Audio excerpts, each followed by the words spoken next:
কাজে ফিরতে নারাজ আন্দোলনকারী চিকিৎসকেরা। সুপ্রিম কোর্টের আবেদন মানতে নারাজ তারা। তদন্তের গতি প্রকৃতি নিয়ে কথা বলতে চায় আন্দোলনকারী চিকিৎসকেরা। সিবিআইকে তথ্য দিতে চায় আন্দোলনকারী চিকিৎসকেরা।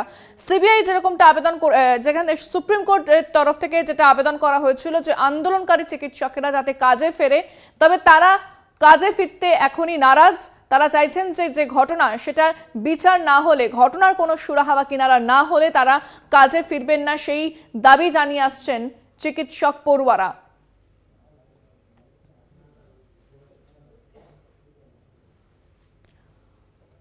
ফোনে রয়েছেন প্রতিনিধি দুর্গাদাস বন্দ্যোপাধ্যায়। দুর্গা, আন্দোলনকারী চিকিৎসকেরা তারা আজ কি বলছেন, কি ছবি উঠে আসছে? দেখো, এই মুহূর্তে তোমাকে বলি যে আরজিকরের আন্দোলনে অংশগ্রহণকারী সমস্ত ডাক্তাররা আজও বিগত দিনগুলোর মতো আজও তারা এই ধর্ণা মঞ্চে বা অবস্থান মঞ্চে এসে উপস্থিত হয়েছে এবং তাদের একটাই দাবি যে তারা যে দাবির ভিত্তিতে এই আন্দোলন কর্মকাণ্ড শুরু করেছিল সেই দাবি যতক্ষণ না পূরণ হচ্ছে, যতক্ষণ না পর্যন্ত তারা কারোর কাছ থেকে অ্যাকিউরেন্স পাচ্ছেন, যে পিন পয়েন্ট অ্যাকিউরেন্সির মাধ্যমে তারা জানতে পারছেন যে কারা কি বা কারা এই ধরনের জঘন্য ঘটনার সঙ্গে যুক্ত ছিল, তাদেরকে আইডেন্টিফাই করা যাচ্ছে, তাদের চিহ্নিত করে তাদেরকে উপযুক্ত শাস্তির ব্যবস্থা করা হচ্ছে, ততক্ষণ পর্যন্ত তারা এই আন্দোলন থেকে করবেন না।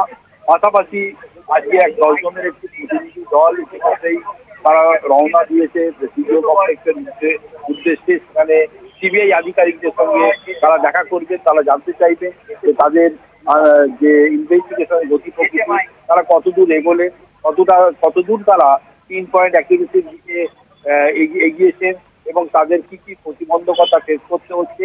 প্রয়োজনে তারা এটাও বলে গিয়েছেন যে যদি মনে করেন সিবিআই আধিকারিকরা তাদের সঙ্গে কথা বললে তারাও তাদের পক্ষ থেকে তারা যতটুকু এ সম্পর্কে জানেন এবং তাদের কাছে যে তথ্য রয়েছে সেই তথ্য তারা সিবিআই আধিকারিকরা যারা ইনভেস্টিগেশনের সঙ্গে যুক্ত রয়েছেন তাদের হাতে তুলে দেওয়া হবে।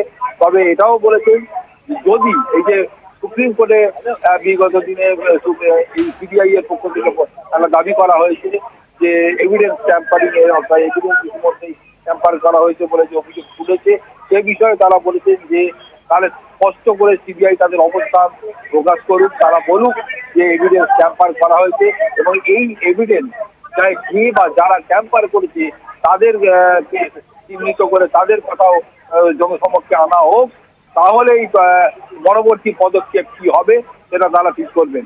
ফলে একটা বিষয়, কেন্দ্রীয় বাহিনীর মধ্যে তৎপরতা কি দেখা যাচ্ছে? দেখো, কেন্দ্রীয় বাহিনী জওয়ানরা সকালবেলাতে আমরা ইতিমধ্যেই দেখিয়েছি আমাদের চ্যানেলের মাধ্যমে যে কেন্দ্রীয় বাহিনী জওয়ান ইতিমধ্যেই মোতায়েন করা রয়েছে এই দুপক্ষী কেন্দ্রীয় বাহিনী এই আরজিকর হসপিটাল জুড়ে এবং তারা কিন্তু সকাল থেকে বিভিন্ন ব্লকে বিভিন্ন এলাকায় এবং এমনকি যে আরজিকরের মূল প্রবেশদ্বার সেখানেও তারা মোতায়েন রয়েছে। শুধু যে কেন্দ্রীয় বাহিনী জওয়ানরাই রয়েছেন তারা, তার সঙ্গে কিন্তু সমানভাবে কলকাতা পুলিশের বড় এমনকি মহিলা ব্যাটালিয়ান তারাও রয়েছে। ফলে বুঝতেই পারছো যে নিরাপত্তা ব্যবস্থা একদিকে যেমন রাজ্য সরকারের পক্ষ থেকে করা হয়েছে, অন্যদিকে কিন্তু সুপ্রিম কোর্টের নির্দেশে এখানে সেন্ট্রাল ফোর্স বা কেন্দ্রীয় বাহিনী জওয়ান তারাও মোতায়েন রয়েছে।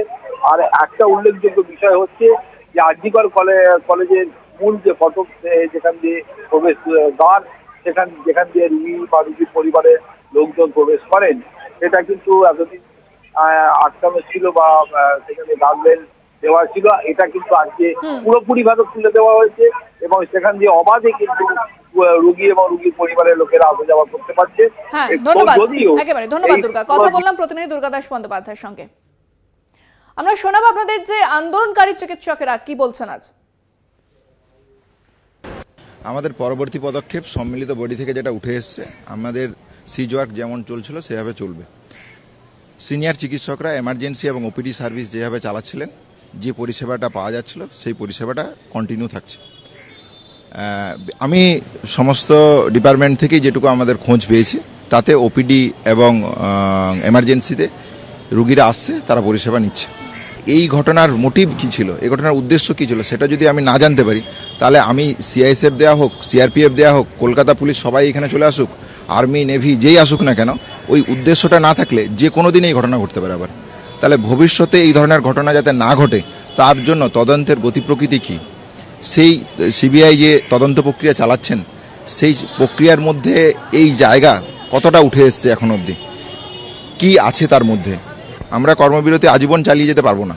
তাহলে আজীবন আমাকে যদি চালাতে না হয়, চালাতে যদি না পারি আমি, তাহলে আমাকে তো এই জায়গাটা জানতে হবে যে আমি যে জন্য এই আন্দোলনে এসেছিলাম, আমার কাজ তো আন্দোলন করা ছিল না, আমার কাজ পরিষেবা দেওয়াই ছিল, পরিষেবাটা আমি দিতেই চাই। তাহলে আন্দোলনে যে জন্য এসেছিলাম, যে দোষীদের অবিলম্বে শনাক্ত করা, অ্যারেস্ট করতে হবে। তাহলে এই প্রক্রিয়াতে আমাদের দিক থেকে যে সিবিআই যে ইনভেস্টিগেশন করছে তাতে কি উঠে এসছে, এই জায়গাটা আমাদের দিক থেকে আমরা একটা ক্ল্যারিটি চাইছি।